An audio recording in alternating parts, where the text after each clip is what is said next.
Hello, everybody, and welcome back to your favorite segment, Know Thy Enemy, presented as always by the Right Way Sports Network. I'm your host, Evan McPhillips, and this week we'll be taking a look at the upcoming opponent for the Cincinnati Bengals, the Las Vegas Raiders. Marvin Lewis, homecoming, revenge game. It's going to be definitely some interesting storylines going into Sunday for the Bengals. If there was ever a get right game, this is probably it. This is about as easy as going to get to the Bengals in terms of their offensive matchup as well as their defensive. This is as close as you can get to trying to have a soft opponent to correct some issues, work out some kinks, really look at yourself in the mirror, and maybe even, if you can manage a lead, rotate some guys in, try and save yourself for a short week going to Baltimore. We'll look at some instances on why we think that might be possible. But again, the Bengals do have to show up and take care of business against an opponent who has been reeling and, to be quite frank, is down bad, is a little bit even worse than the Bengals, believe it or not. Even though I know Bengals fans feel like that might be difficult to do at this point. Looking at the offense, just to illustrate that point even further, the Raiders rank currently 32nd out of 32 teams in EPA per play. They are 31st in success rate, 30th in EPA per drop back, and dead last in EPA per rush attempt. So just every facet of the offense has been pretty much the worst. That's just the way to put that. Defense, though, however, hey, you got some players on defense, right? Unfortunately, Christian Wilkins, the free agent addition, who was playing pretty well through 5 games, did have a foot issue that he had to have surgery for. So unfortunate there. Hoping and wishing him a speedy recovery. Max Crosby, obviously a stabilizing force there, but we're getting a little bit of ahead of ourselves there on the personnel. We'll talk about them soon. Overall, though, this season, the defense is 15th in EPA per play, 13th in success rate, 17th in EPA per drop back, and 13th in EPA per rush. I think this is a defense that has played well together as a unit and has had some good play at times in certain aspects from some of their players. And we'll talk a bit more about that. But I think they have a lot of what the Browns have, where you have a defense that's pretty solid, that's pretty good. Um, but the offense puts them in such precarious positions, constantly putting them back on the field immediately after they get off, failing to convert third downs, excuse me. And I think that's really made things look a little bit worse for the defense than maybe the numbers would suggest at first glance. So I want to give them their due there that, hey, as much as the offense has been pretty much the worst offense in the NFL, the defense has not been on that same level.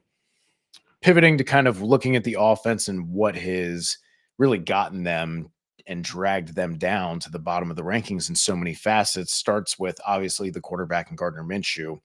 He ranks 20th out of 23 qualifying quarterbacks in EPA, combined with completion percentage over expectation. Just takes two of the most stable metrics there are, EPA and CPOE.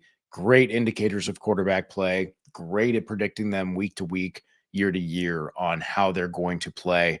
When you combine the two, it just gets more effective. So, a very, very good measure of kind of how quarterbacks are playing against each other and also putting that in context for projecting forward as well. He's also 21st out of 23 in adjusted EPA per play, 21st in success rate, and dead last in air yards. So a lot of checkdowns. You see that with all the targets to Brock Bowers, all the targets to Alexander Madison. They've been giant parts of the passing game. And we'll talk a little bit more about that toward the end in the keys to victory. Speaking of Brock Bowers, wow, he's really good. Who could have seen that coming, right? All kidding aside, Brock Bowers currently sits second among tight ends in PFF receiving grade. He's third in yards per route run, up over 2 yards per route. So every time he's running a route, he's averaging 2 yards. Tied first in contested catches with George Kittle with 8 as well. So despite being the more undersized, I guess, kind of tight end build comparatively to some other guys, he's still finding ways to use his ball skills, high point the ball well and effectively, and still be a threat after the catch like we did see in college. So that's really encouraging. Great for Brock Bowers. Happy to see that. He's definitely helped this offense survive, especially in the wake of moving on from Devontae Adams. But I want to give flowers to Jacoby Myers too, because this is a guy who's been underrated for a long time, especially even since his time in New England when they didn't want to pay him the money that they paid Juju Smith-Schuster, which I thought was strange. But anyways, that's beside the point. He is currently tied 20th out of 40 wide receivers in PFF receiving grade. I think you'll see some of these numbers uptick as his target percentage gets higher and he becomes more of a focal point in the offense as well. Did want to note that. He's 31st in average depth of target, which brings down his overall efficiency numbers like yards per route run, just because by that nature he's getting less valuable targets in terms of the upside, in terms of yards and EPA, touchdowns, etc., that they can provide. But he is also tied for first in drop percentage with 0 drops on 43 targets. So reliable underneath target, great out of the slot, good after the catch, physical, tough body, great hands. And he's also second in contested catch percentage, catches 71% of his contested opportunities this season. So flowers for Jacoby Myers, that just because Devontae Adams is gone doesn't mean that they don't have anybody in the receiving core. Trey Tucker also a fun, interesting piece on the outside. Definitely wide receiver becomes a dire need for the Raiders. But in the meantime, I don't think Trey Tucker is necessarily anyone to just ignore either. And you can do that to your own peril if you'd like. Offensive line, just taking a quick glance. Been rotating a lot there as they deal with injuries, kicking Jackson Powers Johnson back into center, kind of shifting around that interior rotation. But so far, despite that shifting around and dealing with injuries, the offensive line as a whole, like the defense, has overall been pretty good. Colton Miller is the tackle who is developed from project to pretty steady, good plus tackle in the NFL. He's 15th in pass blocking grade this season on true pass sets. So taking out the play action, the screens, the quick gadget throws, looking at the pure pass rush, he's been very, very good in that sense. The O-line as a whole is 15th out of 32 teams in pass block efficiency. They're 23rd in total pressures and 25th in sacks. A big part of that is Gardner Minshew. His pressure to sack rating is 26th out of 28 quarterbacks. So a lot of these pressures are being turned into sacks because of his lack of awareness, lack of athleticism, inability to escape the pressure, and also just inviting the pressure from holding the ball longer than he should and trying to diagnose things. He's also last in big time throw percentage, 19th in turnover worthy play percentage, and 25th in passer rating to add more insult to injury.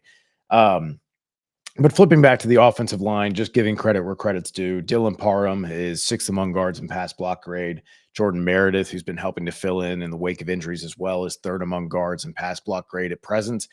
All of those guys, as well as Colton Miller, have pass block grades over 75 this season. So the interior and Colton Miller on tackle have been very good for the Raiders this year, I would say, and are definitely pleasantly surprising a lot of people. But the offense has still not found a way to be consistent in the run game or the passing game in spite of that. And when we look at Alexander Madison, who is their lead back and has kind of taken over the backfield there in recent weeks, he currently ranks last out of 32 running backs in yards per attempt. He is 24th out of 32 in elusive rating, and he's 30th in yards after contact per attempt. However, he is a quality receiving back. I will give him that. He's 11th in receiving grade among running backs, 9th in running back receptions, 6th in receiving yards, and 7th in yards per route run.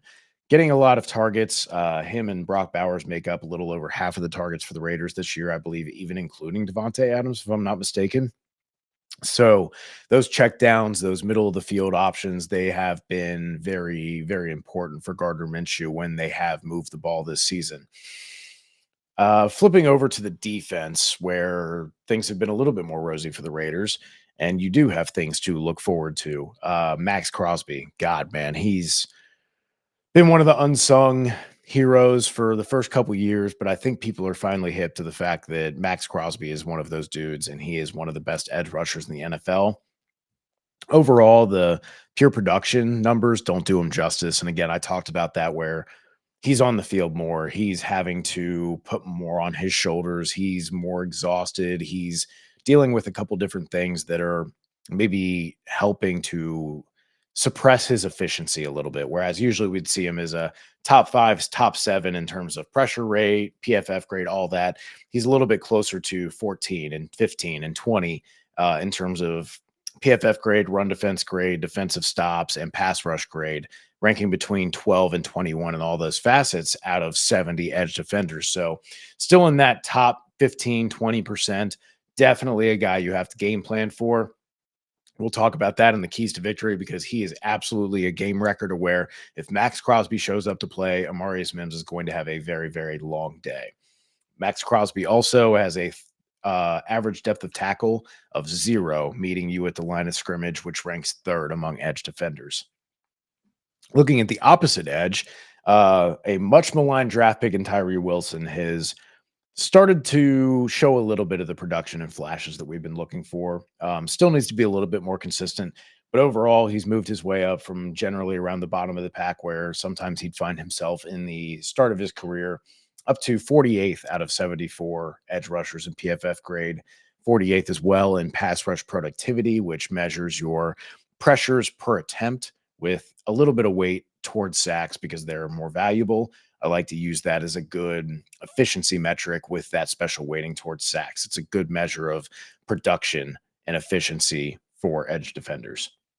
He's also 34th in pass rush win rate against pass blocking, and he's been actually really good against the run, 15th out of 78 edge defenders in that run defense grade. So still finding his way, developing a pass rush repertoire, a more consistent pass rush plan, a little bit more of a tool set as well there, but still using his athletic gifts and physical ability to have an impact in the run game while Max Crosby picks up the slack as the pass rusher.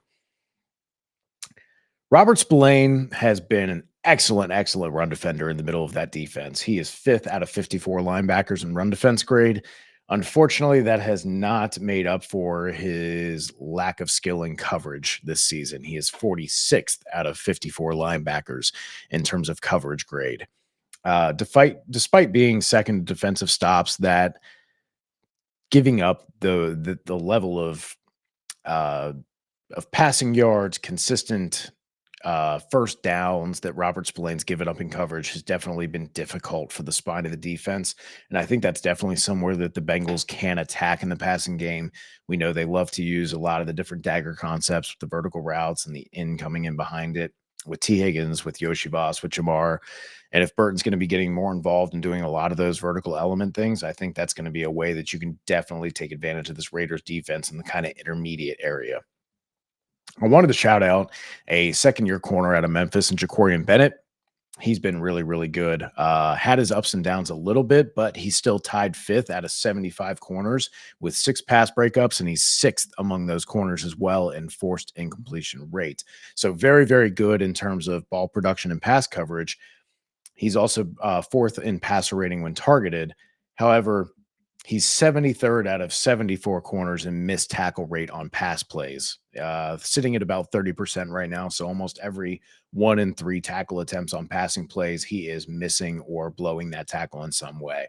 So that is encouraging to see his ability in coverage, but he definitely needs to be a little bit more disciplined as a tackler and not give up so much in that regard. Not necessarily in the run game, but just the short passes and being able to tackle after the catch. I think that's definitely an area that he can improve that will start to vault him, if he can maintain this level of play, up towards the upper echelon and the upper tier of corners in the NFL. Nate Hobbs has been a really good veteran slot stabilizing corner for them. Has been a bit of a mixed bag, though. Registered 1 pick and 3 pass breakups, which is great, but he's also allowed 3 touchdowns in his coverage. That may be somewhere that they can try and take advantage with a guy like Jamar Chase, who can be a real threat on a two-way go in the slot, especially in the red zone. That'll be something I'm curious to see who they align in the slot in the red zone to kind of play with that matchup a little bit. With that in mind, a lot of the coverage players elsewhere have not been so great in coverage. I really wanted to focus on the key players and some of the players that you might not know, up and comers like Jacorian Bennett that are definitely a fun watch.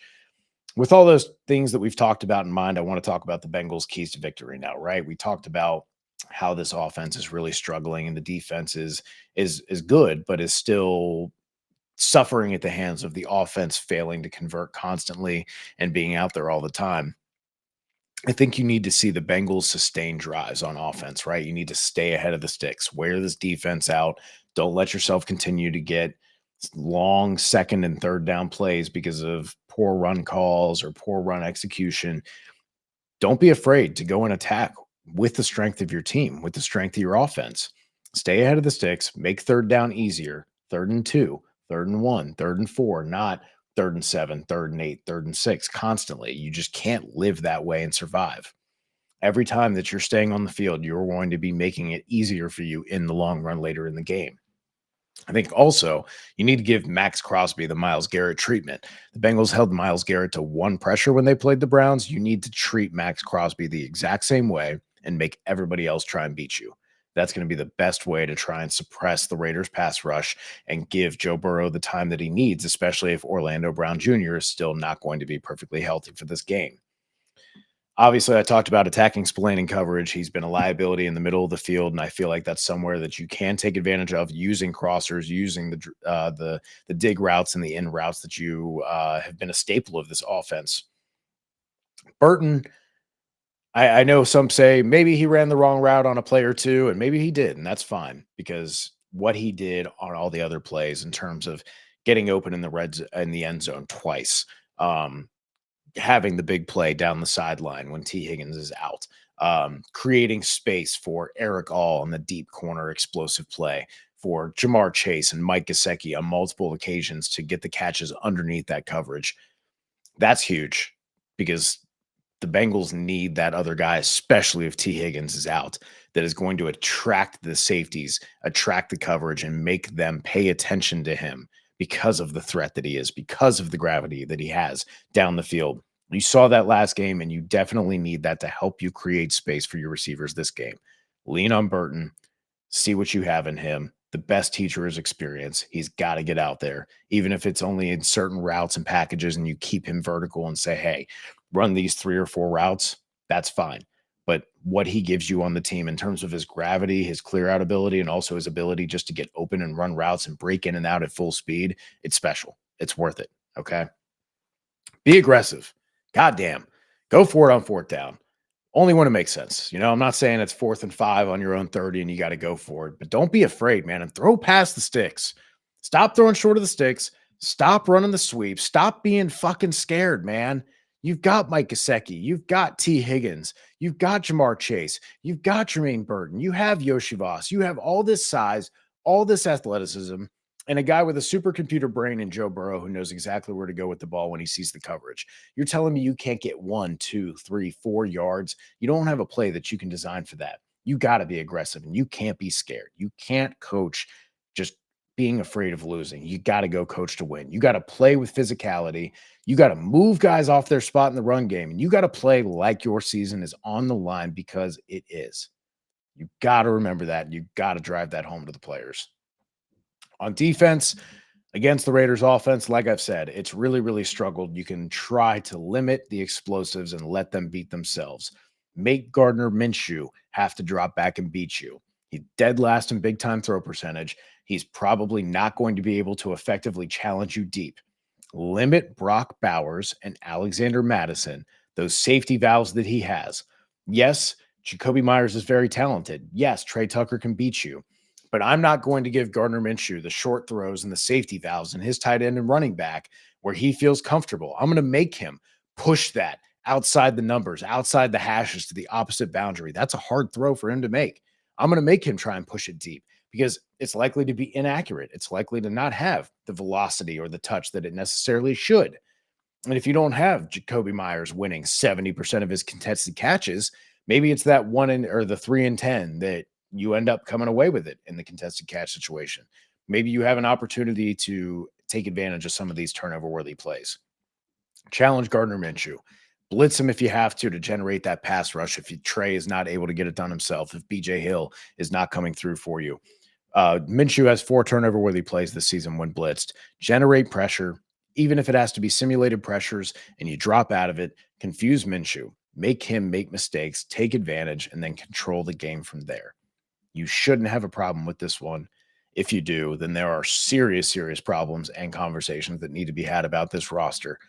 You got a short week. You need to take care of business in the first couple quarters and hopefully give some guys some rest in the fourth quarter so they're not taking unnecessary hits as you travel to Baltimore. You don't want to look past this team, but you do want to be ready for the rest of the season if you manage to keep everything alive and take care of business as you should in this game. Thank you, as always, for joining us, guys. Really appreciate you tuning in to this series, the Know Thy Enemy. Absolutely love breaking these things down for you, getting to know all these different players that have changed teams or rookies or second-year players who are breaking out. Always fun to get to know some new players that you can watch and enjoy.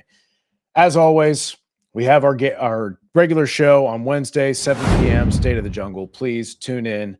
Give this video, as well as all of our others, likes, subscribe to the channel. Please continue to help us bring great content like this to you. Thank you, as always, for tuning in. We appreciate and love you guys.